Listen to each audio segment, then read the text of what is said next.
We have to chant Om 3 times and then we will start. Om.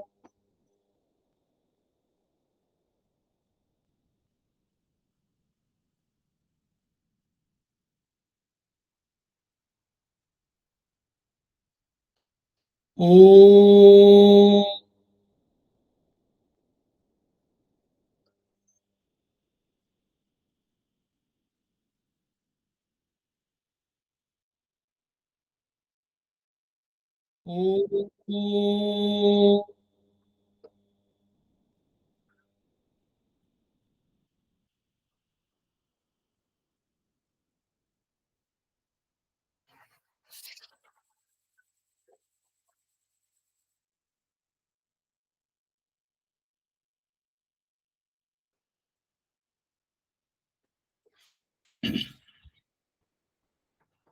Again, welcome everybody, and good morning and good evening to all of you.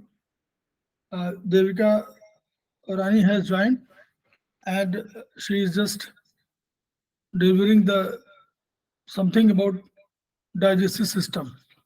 Now we are just here to understand what the therapy is, the Chinese therapy as well as Ayurvedic acupressure therapy, and for that purpose we have to learn something about the system, the basics of human body, the system as well as some anatomy too. So here we are just discussing homeostasis, then blood, then digestive system, then at last nutrition, the cell itself. So we are on the verge of finishing BHB, basics of human body, and this is the last delivery of Devika Rani on digestive system. So please welcome Devika Rani, and I'm just handing over the mic to her. Okay, welcome Devika. You just continue. Thank you, Arvind sir. Welcome everybody to today's session. I'll just share the screen, so please do let me know if you're able to see the presentation.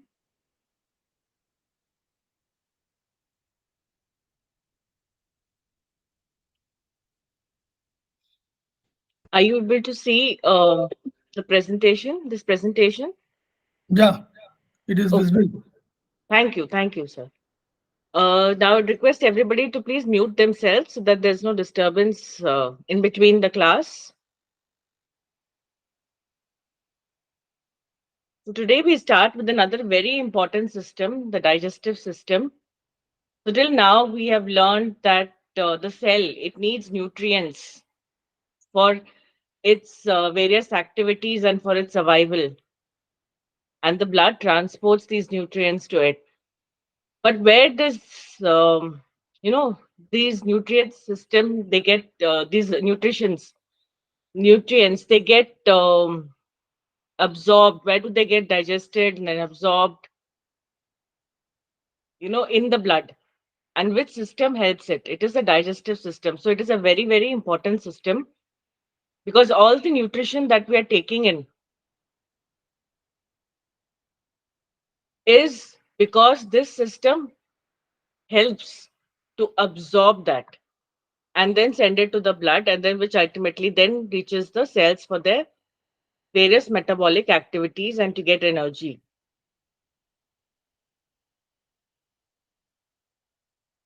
So let us understand first what is digestion. It is the process of conversion of complex food substances that we eat into simple absorbable form. So whatever food we eat, in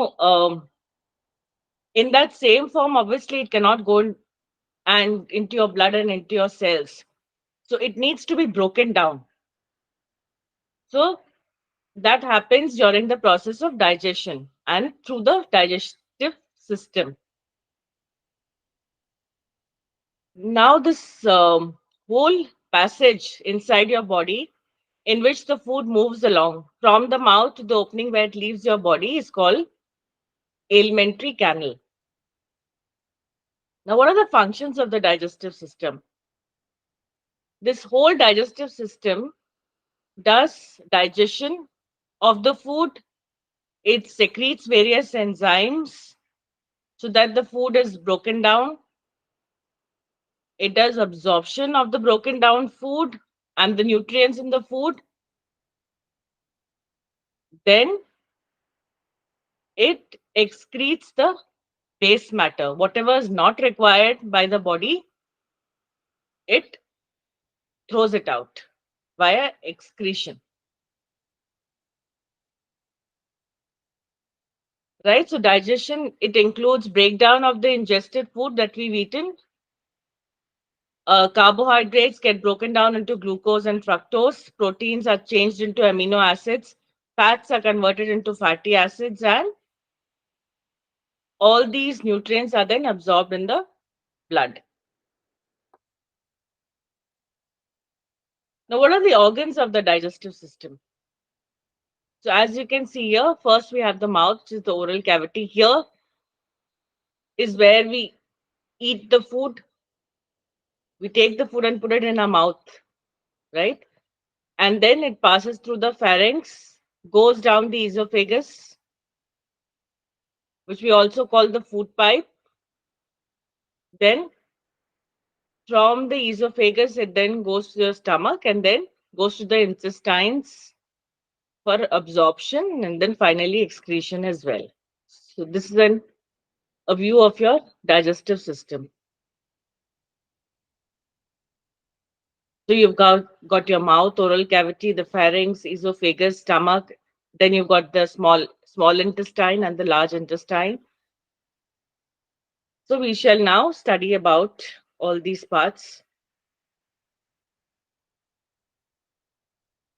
Now we start with the oral cavity, which is the mouth. Digestion begins here itself. It is not just started in the stomach or in the intestines. Digestion begins the moment you eat food and start chewing it. It begins in the mouth itself. So both chemical and mechanical digestion takes place here. Chemical digestion, how? Because food is mixed with the saliva and the breaking of starch into maltose by salivary amylase is done here. And mechanical, why? Because food is physically broken down by chewing. So both the chemical and mechanical digestion starts in your mouth itself. So what does this oral cavity include to facilitate this? It includes the teeth, the tongue, and the salivary glands. The teeth and tongue are true structures in oral cavity which help food to change into bolus. Now, what is bolus? It's a ball-like mixture of food and saliva that forms in the mouth during the process of chewing. So the food that you chew in your mouth, after you've eaten food, you chew it, right? And what does that broken down food, that food which has been grinded, it is called bolus. Now you have a pair of lips which is protecting the outer opening of your mouth, and the opening and closing of this cavity is under voluntary control. You can open it as and when you like it. The moment you want to have food, want to talk. So the opening, so it is under voluntary control. So what are the functions of the mouth? Mastication, which means chewing of food, mixing of this masticated food with saliva, initiation of swallowing by the tongue, and allowing for the sense of taste. So this you see is your mouth.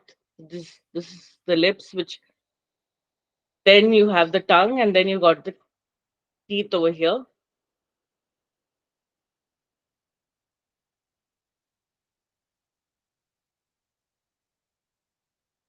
Now the teeth. The teeth play an important role in eating and chewing. There are different shapes and sizes to bite, tear, crush, or grind food before it is swallowed.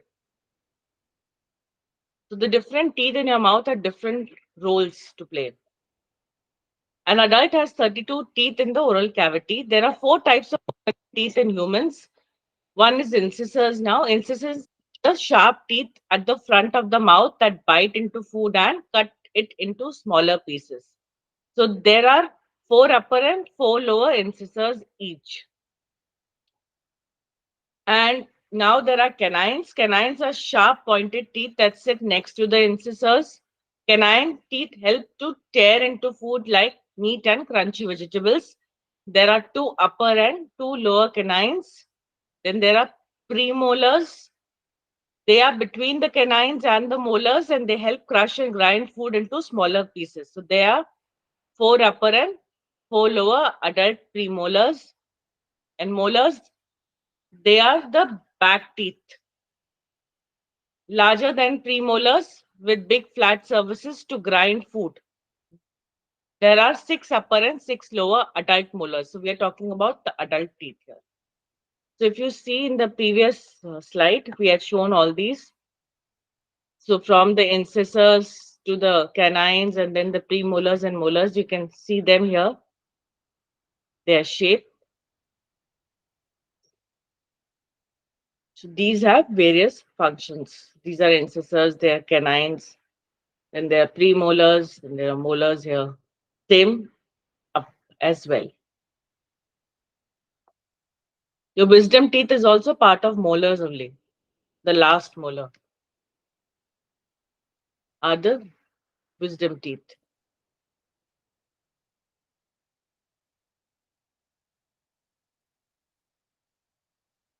Now, the tongue, it is a fibromuscular structure and it is controlled by special skeletal muscles. It helps grind food and change it into bolus.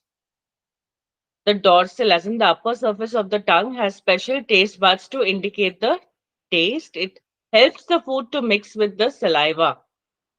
It assists the bolus of food to move into the esophagus. It also helps in speech by giving the sound generated by voice box or larynx a proper form. So the tongue also plays a very important role, not only in speech but in helping breaking down the food as well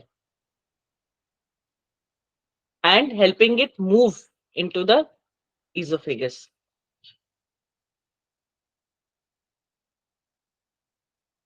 Now, the salivary glands. It is the first enzyme which is secreted in the digestive system. So, the saliva is the first digestive enzyme. It is secreted by three pairs of salivary glands. One is the parotid gland, which comes out of the Stenson's duct. It secretes 20% of the saliva. If you can see, it is here. Then we have the submandibular gland, which comes out of the Wharton's duct. It secretes 75% of the saliva here. And then there is the sublingual gland. It comes out of the ducts of Rimini and it secretes 5% of the saliva. These three pairs of salivary glands produce 1 to 1.5 liters of saliva per day. So the enzymes have started being secreted in your mouth itself. That is why we say digestion, breaking down of food, the hydrolysis of food starts from your mouth. Saliva is secreted continuously, but at the time of chewing, its secretion increases. The pH of saliva is 6.3 to 6.8. What are the functions of the salivary glands? It helps in hydrolysis of starch in food. The dry food in mouth is made met. Obviously, when the saliva is mixed, the dry food, it helps in chewing better. It makes the food soluble and enables it to produce taste. It keeps the oral cavity and tongue wet and thus helps in speech making. It mixes with food and with the help of teeth, it forms bolus and keeps the oral cavity clean so that bacteria may not grow in the mouth. So it has a very important role. Now we have the pharynx. This is a junction of both digestive and respiratory system. This is a sensitive structure as it catches microbes in the food and air to inform the body about infection. So microbes first would reach there. The pharynx acts as a passageway for air to enter the larynx and lungs, and food and liquid to enter into the esophagus. So later on, the separation occurs, but here initially the food first passes through the pharynx. Then we've got the esophagus, which is also called the food pipe. It is a fibromuscular tube-like structure. It's about 23 plus minus centimeter long and 2.2 centimeters in diameter. It is the passageway for food only. Respiratory system, the air passes through the windpipe. It branches off after the pharynx. It runs from pharynx to stomach through the diaphragm. So if we actually go back to the diagram that we saw earlier, the diaphragm would be somewhere here, and the esophagus runs from there and passes through the diaphragm and goes to the stomach. It takes the food and goes to the stomach.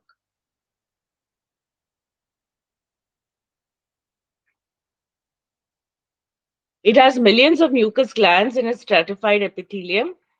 Mucus glands help the bolus to go down.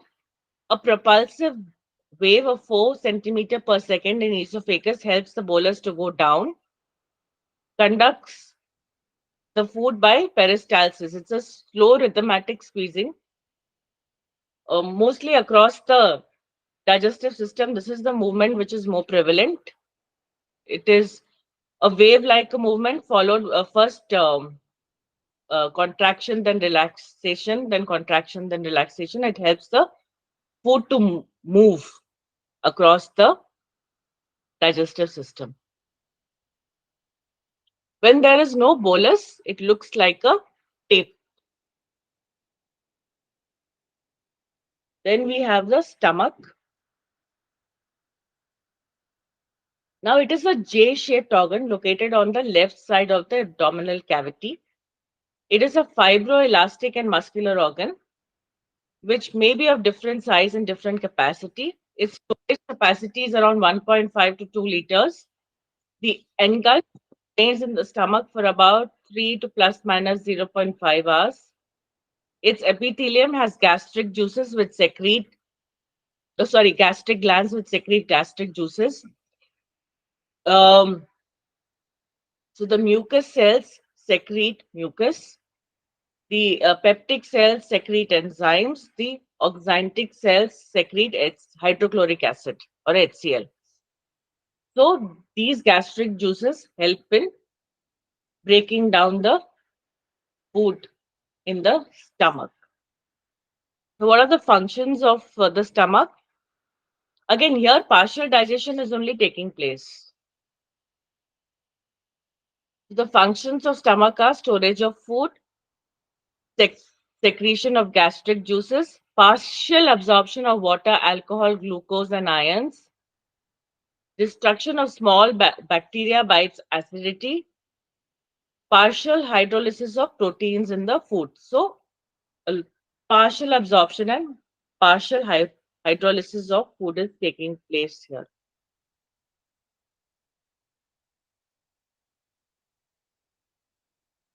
If you see here, these are the various parts of the stomach.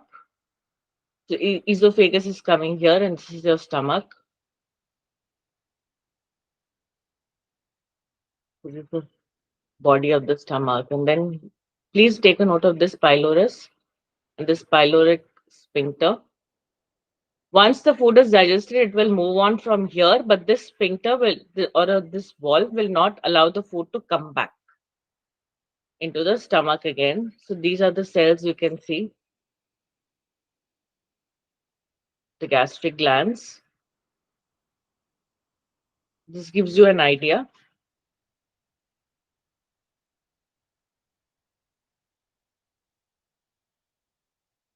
Now, hydrochloric acid is the special secretion of the stomach. What are its functions?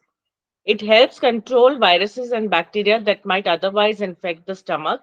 It makes bolus free from microbes. It changes inactive pepsinogen to active pepsin. It dissolves cellulose membrane present outside the starch grain and free starch. It maintains optimum pH 1.2 to zero point 0.8 for the action of pepsin. Apart from mucus, HCl functions as another stomach cover to prevent pepsin from digesting the entire stomach. So its role is very important. Digested food may come out of the stomach only in a fluidic form. So it is more or less fluidic there. Otherwise, it will not be able to move forward. Solid food cannot move out from the stomach. One, it is already, in your mouth, you've already broken it down, and then it is further broken down into the stomach where it becomes more fluidic, and only then it can exit from the stomach. At the exit of stomach, there is the pylorus made of circular muscle fiber and acts as a valve, which we saw some time back. Food stays in the stomach for 3 to 4 hours, and the propulsive wave helps partly digested food, which is highly acidic because there is this acid in the stomach. So it is highly acidic as of now.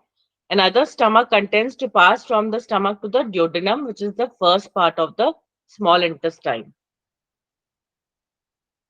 Now we come to the small intestine.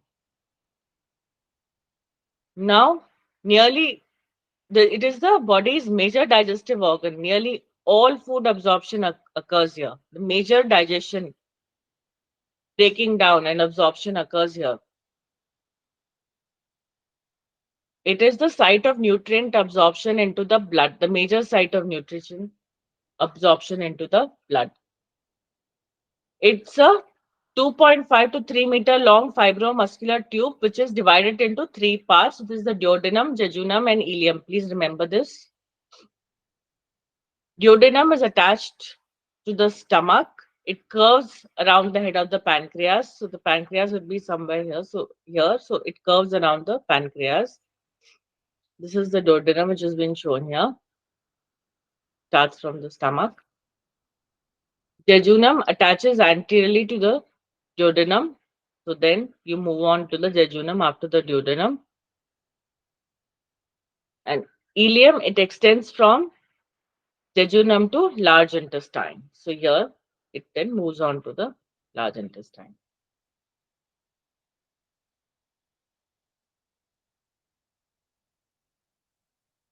Now we start with the duodenum. It is a C-shaped hollow tube about 25 to 38 centimeter, 10 to 15 inches long, connecting the stomach to the jejunum. It is widest and shortest part of the small intestine. Its structure is a little solid because it has to manage highly acidic food which is coming from the stomach. So the stomach, as we just read some time back, the food coming out from it is highly acidic. So that is why the structure of the duodenum is such which can manage this acidity level. Digestion continues here once chyme, that is semi-fluid, partially digested food enters from the stomach. Now, stomach acid is neutralized here because of its alkaline environment. How? Because chemical secretions from the pancreas, liver, and gallbladder mix with the chyme to facilitate chemical digestion. The pancreas adds pancreatic juice and gallbladder adds bile juice to the duodenum.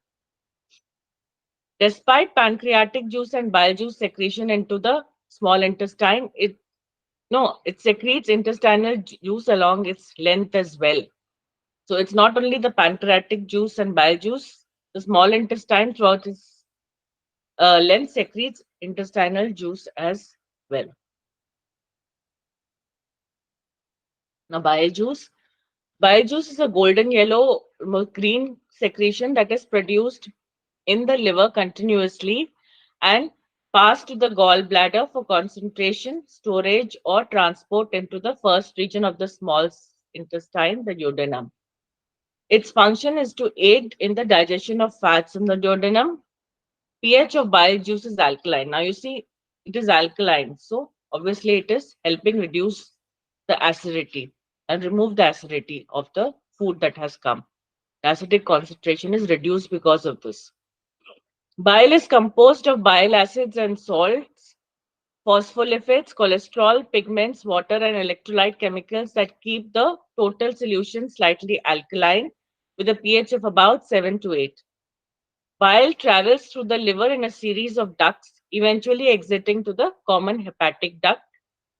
Once in the gallbladder, it is usually concentrated to about 5 times from the liver. When it reaches the gallbladder, it is usually concentrated to about 5 times and sometimes as high as 18 times the strength of the original secretion.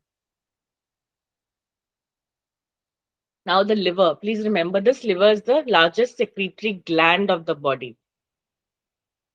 The functions of the liver are it makes the food juice absorbed by the small intestine germs free.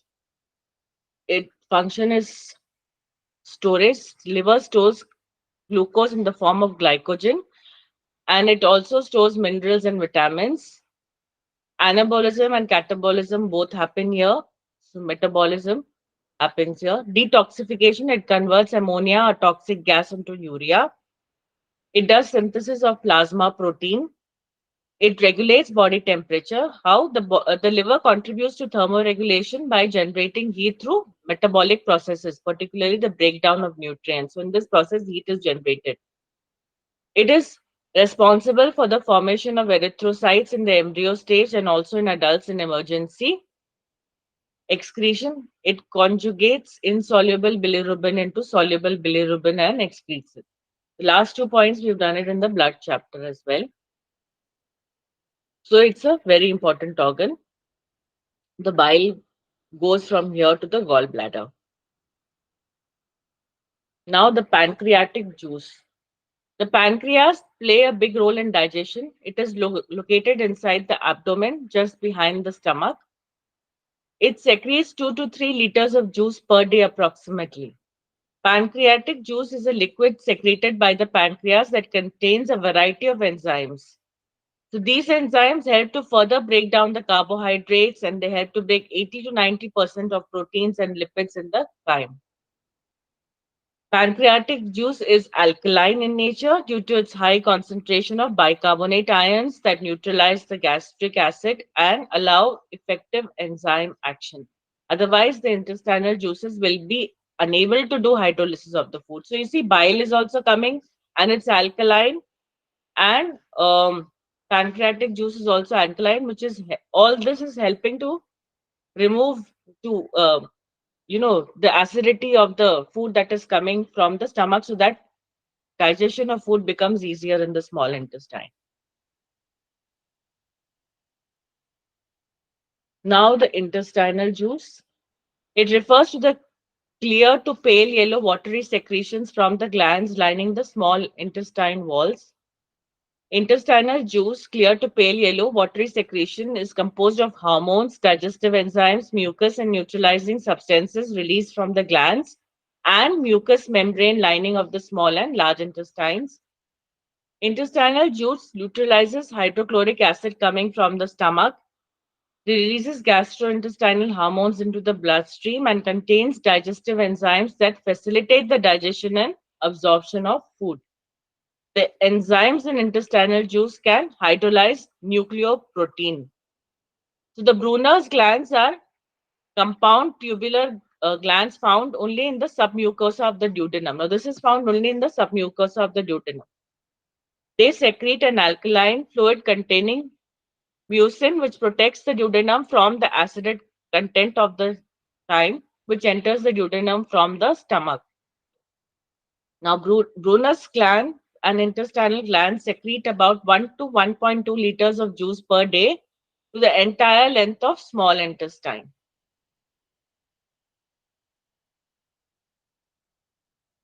Now, the jejunum and ileum, its structure is similar to duodenum, but the walls are thinner.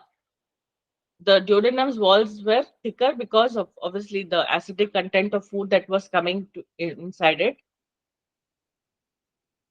The intestinal glands in the epithelium secrete nucleoprotein in which water hydrolysis capacity is greater and elements are absorbed fast here.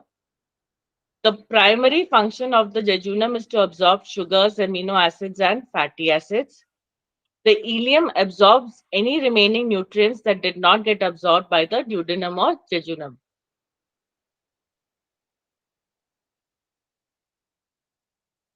Now, the intestinal movement. So, how does the food move across the intestines? There are two types of movement which occur in the gastrointestinal tract. One is peristalsis and segmentation. Now, what is peristalsis? Like we discussed earlier, it is happens throughout the GI tract. It is a type of involuntary muscle movement. It's an automatic wave-like movement of the muscles that line the gastrointestinal tract. It is a wave of contraction preceded by a wave of relaxation. So if you see here, there's a food is here, there's a wave of contraction, and then there is wave of relaxation. This is how the food is moving. When food or fluids enter the GI tract, nerves trigger the muscles to initiate a series of wave-like contractions. These muscle contractions automatically move food and fluids forward until they reach their exit at the anus or urethra. This wave helps the contents of the small intestine to move forward at the rate of 2 centimeter per minute. So if you can see here, you can see this movement clearly over here, how the food is moving. Then we have the next movement, which is segmentation. Segmentation is another kind of involuntary muscle movement that occurs in the digestive system. This wave divides the intestine into segments so the digestive enzymes get a large surface area to work. This wave helps the food content to chop again and again. It does not help the food content move forward. That is what the peristalsis is doing. This is helping the food to break down further, to chop and chop again. If you see here, there are segments being formed and the food is accordingly then be, it's easier for the food to be chopped down. But unlike peristalsis, which occurs throughout the GI tract, segmentation occurs only mainly in the intestines. So, peristalsis does not, only happen in the intestine, but it happens throughout, as we discussed, from the mouth in the esophagus and then through the stomach, and the way the food is moving around and it's sent out also. Everything is happening via peristalsis now, but here segmentation is happening only in the intestines. Now, segmentation activates circular muscles in the intestines that contract to move food back and forth.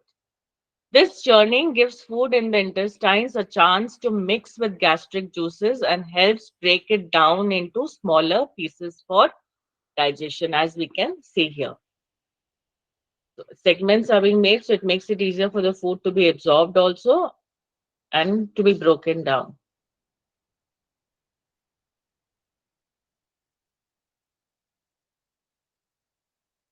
Now, absorption in the small intestine. The small intestine is responsible for absorption of nutrients, salt, and water, which is produced because of the hydrolysis of food elements. So, the epithelium of small intestines are modified into villi to perform the function of absorption efficiently. So, this question is also asked, so please remember this. Intestinal villi are tiny finger like projections made up of cells that line the entire length of the small intestine. It forms the brush border of the intestine. The villi of the small intestine project into the intestinal cavity, greatly increasing the surface area for food absorption and adding digestive secretions. So the villi are connected to the blood vessels so that the circulating blood then carries these nutrients away. So if you can actually see, these are the villi in the small intestine. These finger-like projections all over the intestines. This is how they look along the intestine, and they are connected to the capillaries, arteries, and the veins, small blood vessels, so that the nutrients can be taken away. This is how absorption is happening in the small intestine.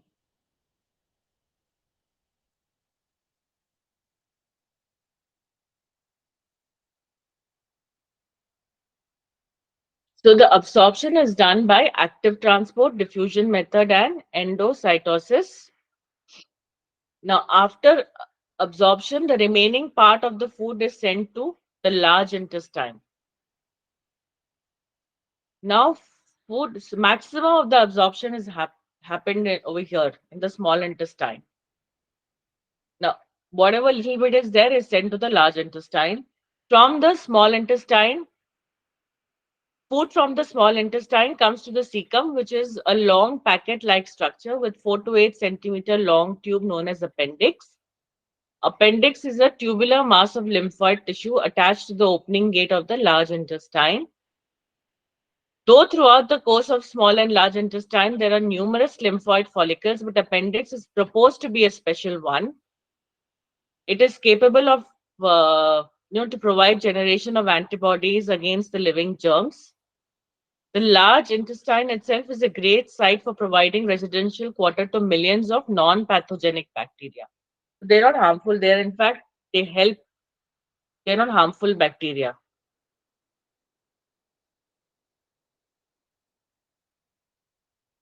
Now this is a large intestine. So if you see the cecum over here,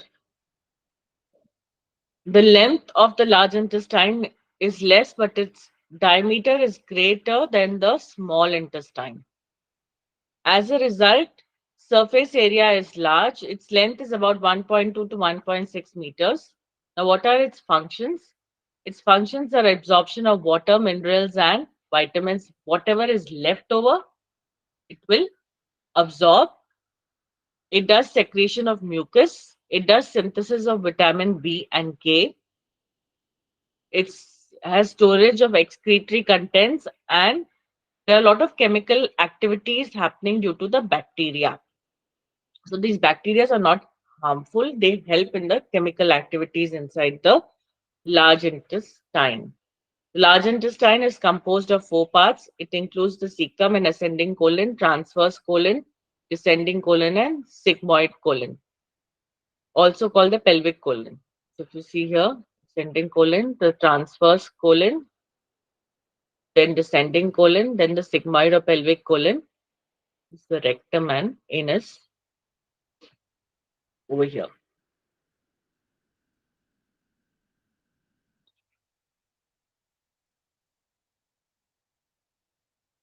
Now the pelvic colon, which is the sigmoid colon, which we just saw. The excretory contents, whatever now have been needed to be absorbed has been absorbed, but the rest needs the body does not want. So it needs to be thrown out. It needs to be excreted out.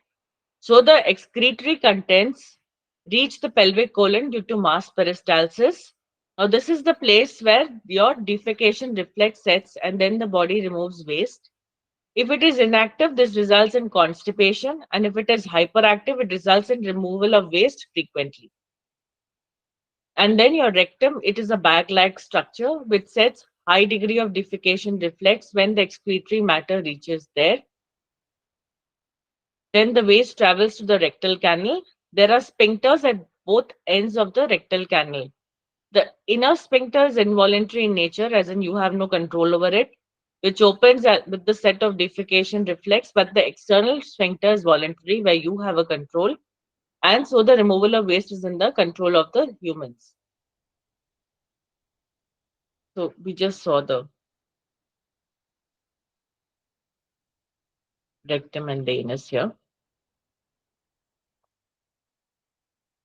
The pelvic colon, then the rectum and anus, rectal canal will come.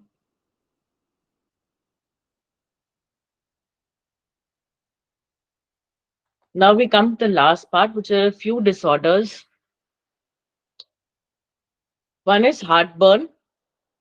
Now, it is a symptom of acid reflux, which is when some of the stomach contents travel back up into the esophagus or food pipe. Remember that food is acidic. There's hydrochloric acid in the stomach. So some of these contents may travel up into the esophagus or food pipe, maybe due to esophagitis, which is inflammation that damages the lining of the esophagus, or duodenal ulcer. Then another one is water brash. It is when an excessive amount of saliva occurs and mixes with stomach acids that have risen to the throat. It can cause a bad taste in the mouth and lead to heartburn. So here also stomach acids may have risen up to the throat and mixes with the saliva, so it causes a bad taste. It is though not necessarily due to any organic disease, it may accompany with the pain of duodenal ulcers as well. Now, eructation. It is the removal of gas from the stomach through the mouth. Eructation is usually caused by a buildup of air in the esophagus or upper part of the stomach when too much air is swallowed. This can occur when eating or drinking too fast, talking while eating, drinking carbonated drinks, chewing gum, smoking, or having an anxiety attack. Eructation may also be a side effect of certain medicines or a symptom of some gastrointestinal conditions and digestive problems, just such as your gastroesophageal reflux disease, gastritis, and stomach ulcers or infections. It's also called belching and burping. These are some of the disorders. There are many, many more. So, we have now touched upon the digestive system. Again, a very important system.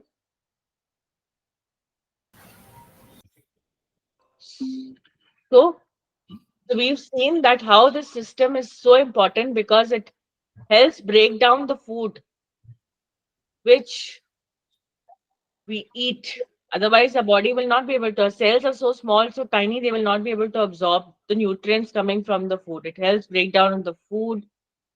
It secretes certain enzymes which help in hydrolysis, that is the breakdown of food. It helps absorb this food and take it out into the blood. It The various parts also work a bit to make the food microbe free or germ free as much as possible. And then it also excretes what is not required by the body. So this system is a very important system because that is how you're getting the nutrients. In fact, gut health, your digestive system health, the health of the intestines is a very important topic being discussed everywhere these days. And it is said that if your gut health is fine, then you will be not having a lot of diseases that normally you have. A lot of diseases start from your gut itself. If you have good food, healthy food, and if your food is digested properly and thrown out properly, then your body will more or less remain healthy. So a lot of diseases otherwise, if you have unhealthy food, an unhealthy lifestyle, it affects your digestive system, and a lot of diseases in fact arise from the unhealthy digestive system as well. So maintaining a good gut health is very, very important. And what we've touched here is, again, like all the topics, it's an overview. It is the basis. It forms the basis. Please do read more and understand. If something, if you get a patient or if you come across something, then please do find out more. It'll help you understand what is actually happening and help you work towards the treatment better. But knowing at least the basics is very important of what every part of the digestive system is doing. Thank you. Thank you, Devika. Thank you, sir. Any question? I have not a question, but a request from Devika, if it's okay. Um, your presentation is very good and always good. And I like this presentation very much on the digestive system. Is it Mhm. okay for you to share it with us on our chat? Yeah, I'll talk to Arvind sir and I'll get this done. No, no worries. Okay then. I will not worry. Okay. Yeah. Thanks. Okay, okay. Sure. Okay, okay, thank you, Devika. Thank you, sir. So we have studied the whole digestive system, cell, tissue, homeostasis, blood. So, Kelvin sir, there are few questions which arise and which I have given in our model question paper as well in assignment paper. We have to start it, otherwise we will lose it. What is the structure and functional unit of body? That is cell. We have to understand. Then from cell to tissue, from tissue to organ, from organ to. Okay, Devika, you can leave. Thank you, sir. Thank you Thank so you. much. Thank you. All the best. All the best, everyone. If any question, you can write down in the group Yeah. and we will explain. Okay. Thank you and all the best once again. Okay.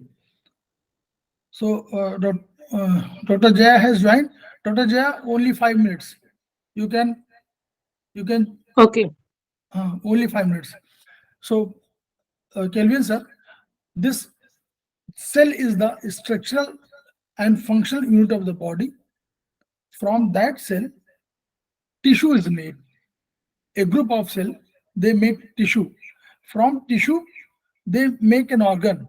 And from organ to some structure, some is that is system. And then from that system, a group of systems just create a body. This is first question is there. Then this one cause of homeostasis. Homeostasis is the system. What what does it mean? It has got some parameters. Temperature, temperature.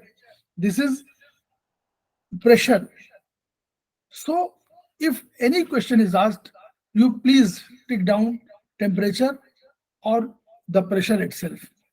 Even the blood quantity of blood too, because liquid, the liquid content as well as blood content, that is also important for homeostasis, pressure, temperature, and all that.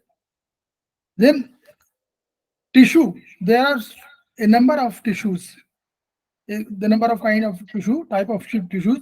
Connective tissue is there, muscular tissue is there, nervous tissue, which form nervous tissue are there, but there is nothing like cellular system. No cellular system, because it is not a system. Liquid tissue may be there.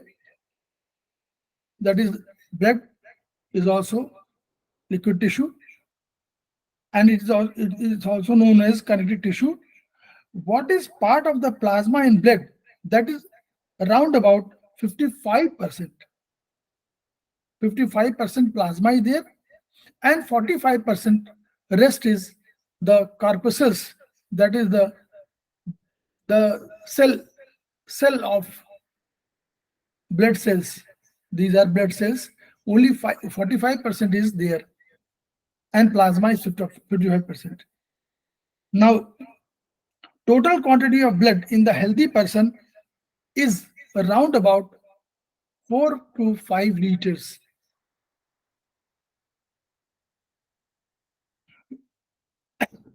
What about blood group?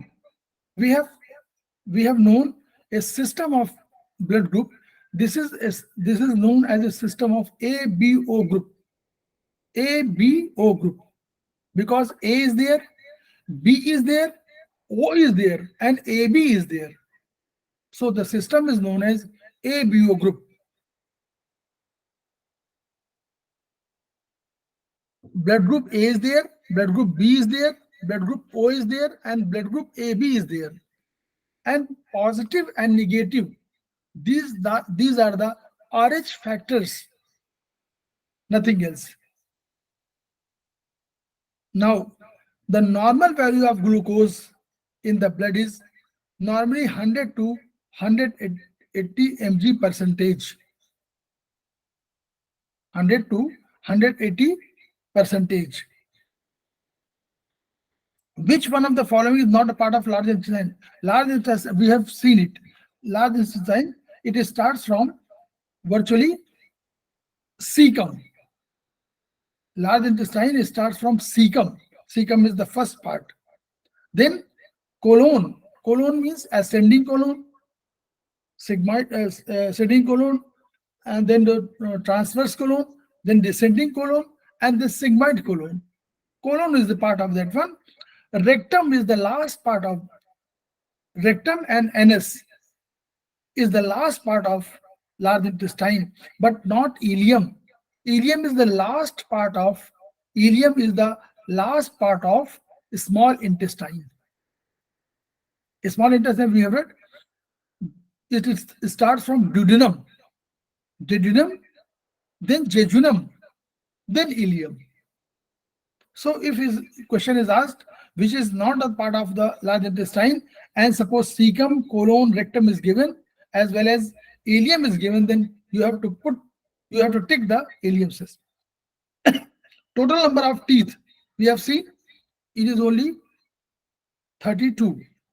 And the system is, we have to understand the system. 2 1 2 3, 2 1 2 3, this is the system. 2 1 2 3, that is 2 incisor, then 1 canine, and then 2 molar, premolar, and then 3 molar.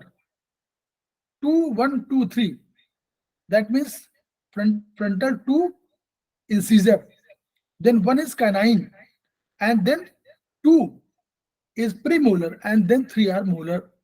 2 1 2 3 is the formula. Now, main in nutrients of the blood are protein. We have seen protein, fat, and carbohydrates. These are the main nutrients of food. And protein is this digestive system. In this digestive system, protein is converted into amino acid. Fat is converted into fatty acid, and carbohydrate is converted into glucose. And this is the glucose which which out of which energy is formed by mitochondria. At the site of mitochondria, unit of energy is calorie. Unit of the energy in human body is calorie.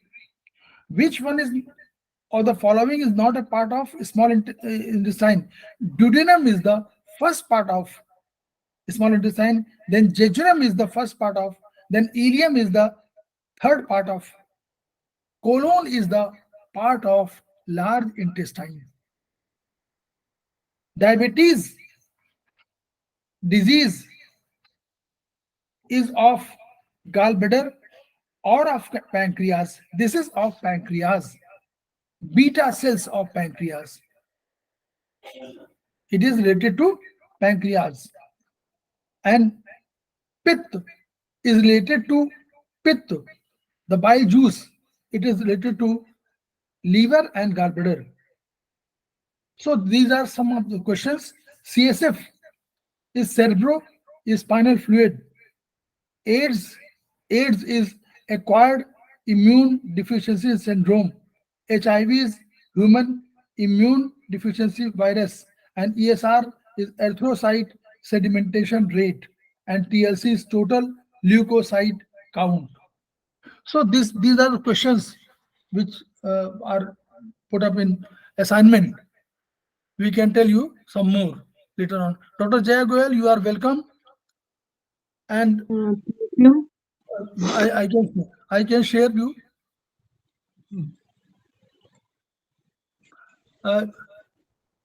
Dr. Jaya, only 1 minute break is given for recording. Okay, one minute break is there.